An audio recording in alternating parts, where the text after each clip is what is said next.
والسابقون الأولون من المهاجرين والأنصار والذين اتبعوهم بإحسان رضي الله عنهم ورضوا عنه.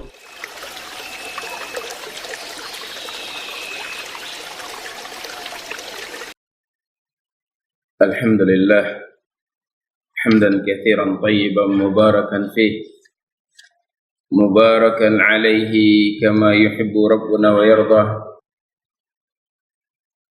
وأشهد أن لا إله إلا الله وحده لا شريك له، وأشهد أن محمدا عبده ورسوله وصفيه وخليله صلى الله عليه وعلى آله وأصحابه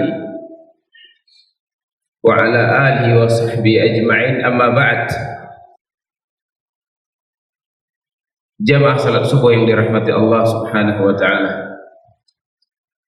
Alhamdulillah, segala puji bagi Allah Subhanahu wa taala. Kita memujinya, bersyukur atas segala limpahan karunia dan rahmatnya yang tidak terhingga,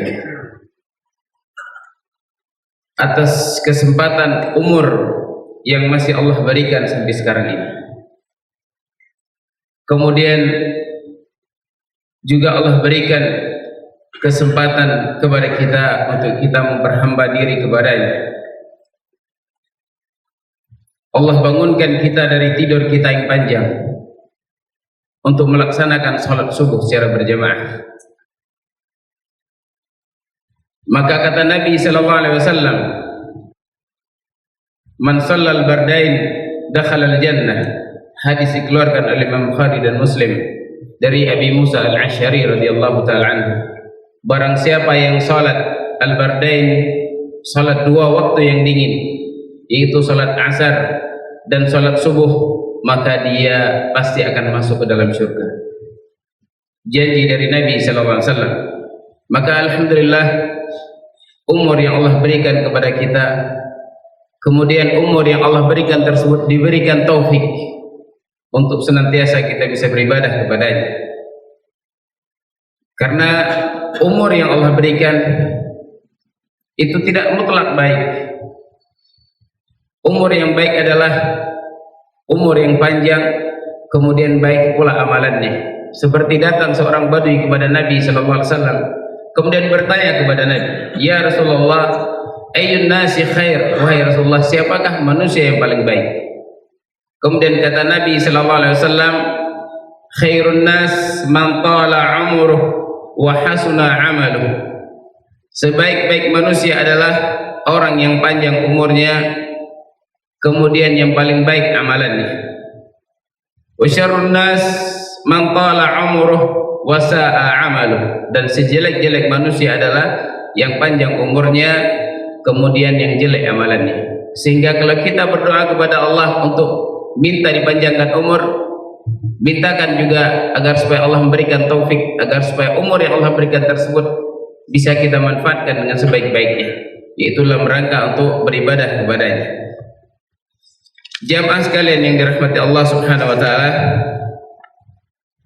pada pertemuan yang ini, yang terakhir ini, insyaallah dari kitab Ra'id min Ilmil Fara'id, insyaallah ini adalah pertemuan kita yang terakhir. Sebagaimana janji kita tidak menamatkan kitab ini, namun kita cukupkan sampai kepada al-hajb. Karena orang yang sudah sampai memahami ilmu faraid sampai kepada hajib wal mahjub, maka dia sudah bisa atau sudah memahami, maka dia boleh bagi dia untuk membagi harta warisan. Ya, secara terperinci sudah kita jelaskan dari awal kitab. Dan ini adalah bab yang terakhir dari bab yang sudah kita janjikan, yaitu bab al-hajb. Ya, al-hajbu kata beliau adalah al-man'u minal irth. Hajab secara bahasa adalah penghalang, yaitu penghalang dari untuk mendapatkan warisan. Disebutkan sini penghalang itu ada dua, yaitu penghalang untuk menerima warisan seluruhnya, kemudian penghalang untuk menerima warisan secara penuh, berkurang haknya. Terbagi dua. Adapun hajib karena sebab sifat, yaitu karena sebab membunuh, kemudian karena sebab berbeda agama, itu sudah dijelaskan di awal kitab. Pembahasan kita sekarang terfokus kepada dua pembahasan, yaitu terhijabi seluruhnya, kemudian yang kedua terhijabi sebagiannya. Ya, seharusnya dia mendapat hak yang banyak, namun karena ada orang lain yang bisa menghalanginya untuk mendapatkan hak yang penuh, sehingga menjadi turun haknya. Seperti seorang suami, jatah haknya dia mendapat setengah harta dari istrinya, namun ketika ada anak, si perempuan ini, si istri ini memiliki anak, maka hak yang setengah menjadi seperempat. Ini namanya al-hajbu nuqsan, berkurang haknya. Kata beliau al-awwal,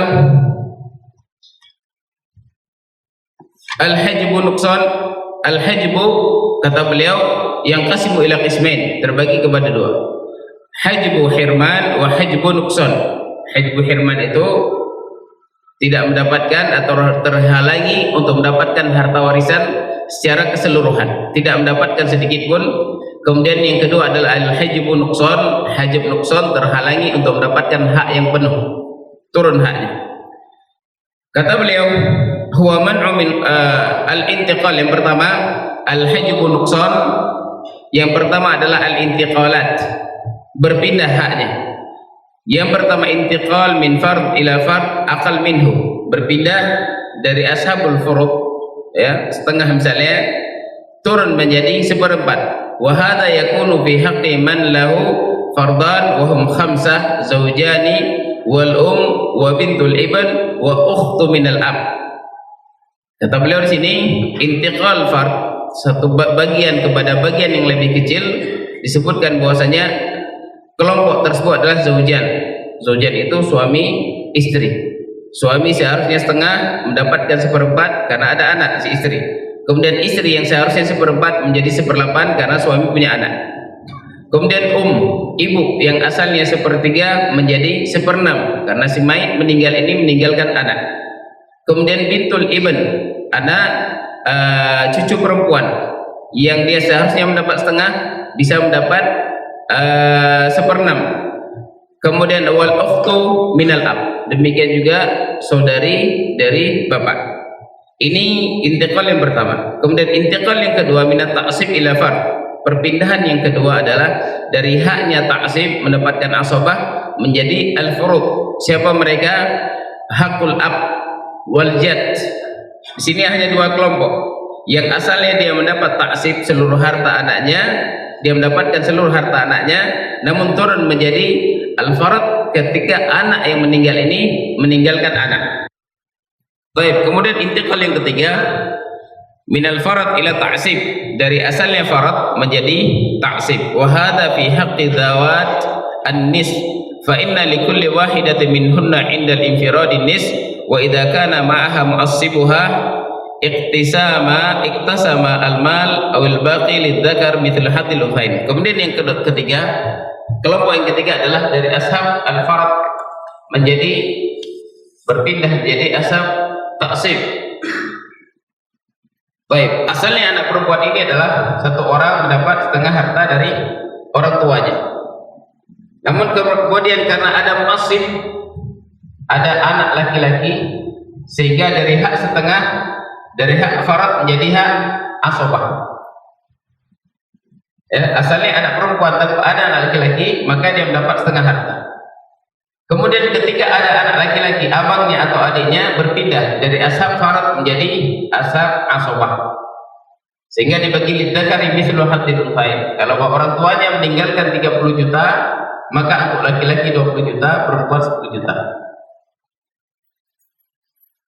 Baik, kemudian intiqal yang terakhir, intiqal min ta'sib ila ta'sib, berpindah dari ta'sib kepada ta'sib yang lainnya. Contohnya, wa hadza yakunu fi haqqil asabah ma'al ghair, fa inna lil ukhti mathalan mal bint al baqi wa huwa nis, walau kana ma'aha akhuha la tahawwalat ila asabah bil ghair. Seperti dari ta'sib kepada ta'sib yang lainnya. Mayit meninggalkan seorang anak perempuan, kemudian meninggalkan saudari perempuan. Ini anak perempuan ini mendapat setengah harta, karena sendiri. Kemudian tidak ada saudara yang lainnya. Kemudian saudari perempuan ini asobah ma'al ghair. Ya, karena ada anak perempuan, satu orang anak perempuan, kemudian ada seorang saudari perempuan, maka setengah lagi diambil oleh saudari perempuan. Nah, kemudian berpindah dari taksib kepada taksib yang lainnya. Taksib yang lainnya sini ada saudara. Saudara, ini saudari, ini saudara. Maka dari taksib ma'al ghair jadi taksib bil ghair. Bil ghair. Sehingga harta setengah ini dibagi untuk mereka. Ini namanya perpindahan dari taksim al-ghair, asobah al-ghair menjadi asobah bil ghair. Ya, ini semuanya secara terperinci sudah lewat di awal kitab. Baik. Kemudian yang terakhir al-hajbu hirman. Ya, hajbu hirman ini adalah menghijabi seluruhnya. Ahli waris yang asalnya mendapatkan warisan, namun karena ada sebab yang lainnya, ada keluarga yang lebih dekat, sehingga dia tidak mendapatkan harta sedikit pun. Baik, ini di sini dibuat di dalam kotak, ya. Kita sebutkan. Ini yang tadi hijab nukson, berkurang haknya, masih dapat, namun berkurang. Nah, adapun ini adalah yang terakhir, hijab al-hirman. Hijab hirman adalah yang pertama jad, kakek. Siapa yang menghijabi kakek? Yang menghijabi kakek adalah bapak. Kakek asalnya mendapat ya al-mayyit. Bapak kemudian kakek. Kalau seandainya si mayit ini meninggal, ya, dia meninggalkan anak, maka kakek ini mendapat seperenam harta. Namun sekarang karena masih meninggalkan bapak, si mayit masih ada bapak, maka kakek tidak dapat harta. Ini namanya hijab al-hirman. Terhijabi seluruhnya, tidak bisa mendapatkan harta sedikit pun dari cucunya. Tapi ini yang pertama yang terhijabi adalah kakek. Kemudian yang kedua jaddah, nenek. Siapa yang menghijabi nenek? Yaitu ibu. Meninggal seorang, kemudian dia meninggalkan ibu, meninggalkan nenek, maka nenek terhijabi karena ada ibu. Kalau seandainya tidak ada ibu, maka nenek dapat seperenam harta dari cucunya. Baik. Kemudian kelompok yang ketiga yang terhijabi ibnul ibn, cucu laki-laki. Siapa yang menghijabinya? Anak. Anak, ya.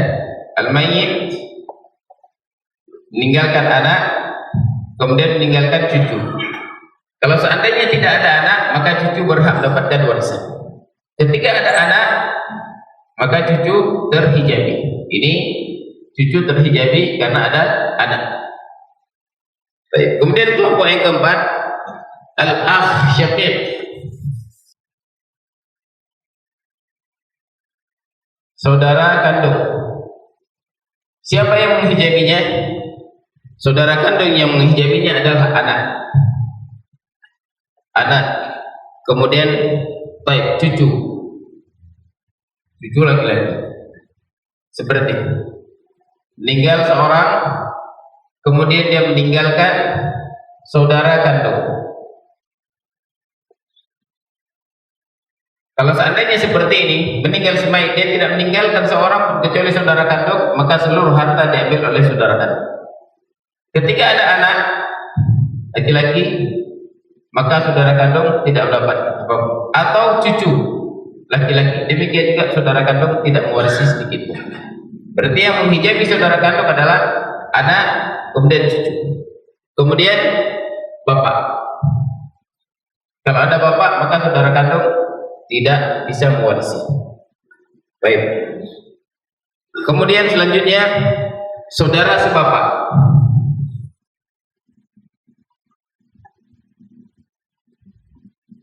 Saudara sebapak.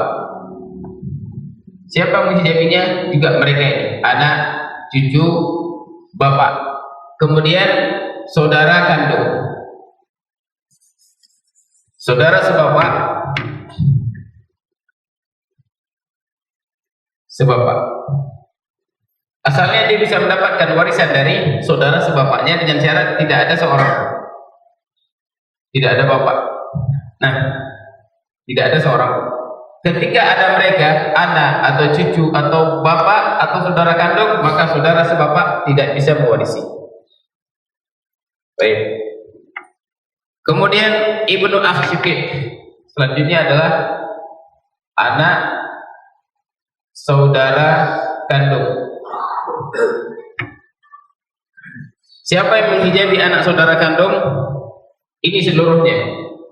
Anak, kemudian cucu, kemudian saudara kandung, kemudian bapak, kemudian saudara sebapak. Ini menghijabi.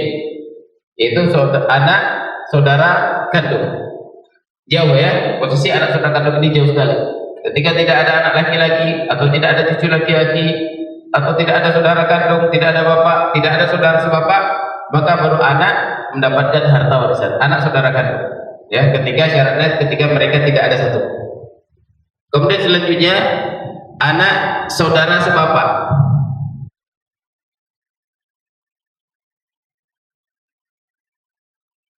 Anak saudara sebapak berarti sepupu. Ya, ini sepupu, ini juga sepupu. Sepupu berhak mewarisi ya dari sepupunya. Kemudian anak saudara sebapak. Siapa yang menghijabinya? Ini seluruhnya. Kemudian ini juga penghalang. Ini semuanya menghalangi ini seluruhnya. Ya, anak saudara sebapak dapat warisan kalau seandainya si mayit tidak meninggalkan anak, tidak meninggalkan cucu, tidak ada saudara kandung, tidak ada bapak, tidak ada saudara sebapak, tidak ada anak saudara kandung. Baru kemudian turun kepada anak saudara sebapak. Baik. Kemudian am syiqqiq.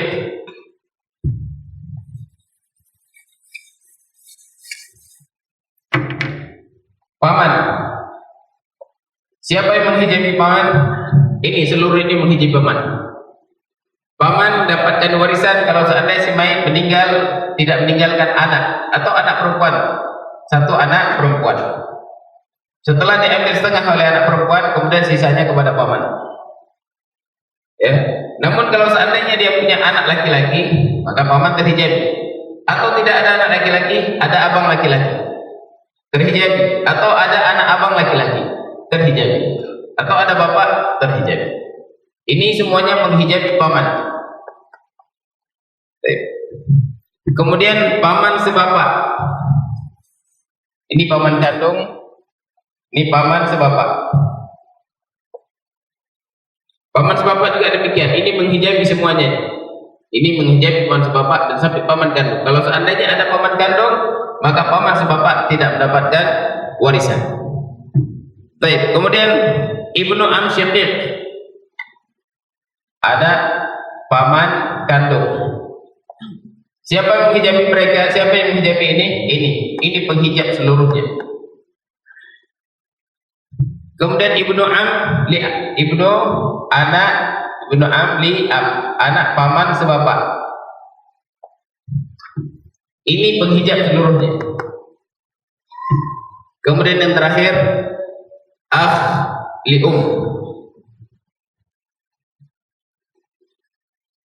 saudara seibu. Siapa yang menghalangi saudara seibu? Yang menghalangi saudara seibu adalah anak. Kemudian bapak. Ini yang menghijabi saudara seibu. Jelas ya? Saudara seibu al-mayyit mati meninggalkan saudara seibu.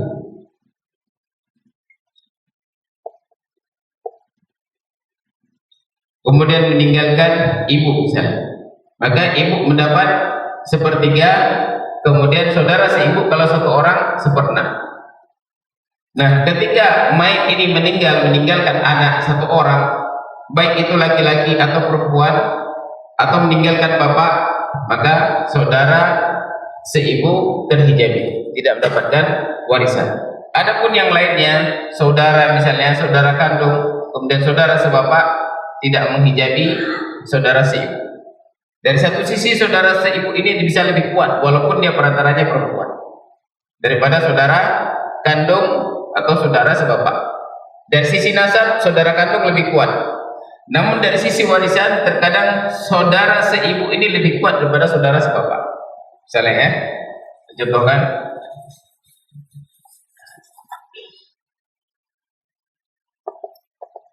al-mayyit meninggalkan ibu, kemudian tidak punya anak, kemudian saudara kandung, kemudian punya saudara sebapak, kemudian saudara seibu. Baik. Nah, saudara sebapak mahjub dengan saudara kandung. Adapun saudara seibu, dia tetap dapat warisan seperenam.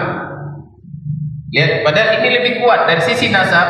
Tentunya saudara sebapak itu lebih kuat. Namun dari sisi warisan, terkadang ini lebih kuat. Dia mendapat warisan sementara ini tidak mendapat warisan. Siapa penghalang dia untuk dapat warisan? Saudara kandung. Bisa menghalangi saudara sebapak untuk mendapatkan warisan. Adapun saudara seibu ini tidak bisa menghalanginya, ini juga tidak bisa menghalanginya. Yang menghalanginya hanya anak laki-laki atau perempuan, kemudian bapak. Baik. Maka dengan berakhirnya ya apa yang kita tulis tadi yang ada di tabel sini, maka berakhirlah pelajaran kita dari kitab Al-Faraid. Kita cukupkan, insyaallah pada pertemuan yang akan datang kita akan baca kitab yang lain. Wa akhiru da'wana alhamdulillahirabbil alamin. Assalamualaikum warahmatullahi wabarakatuh.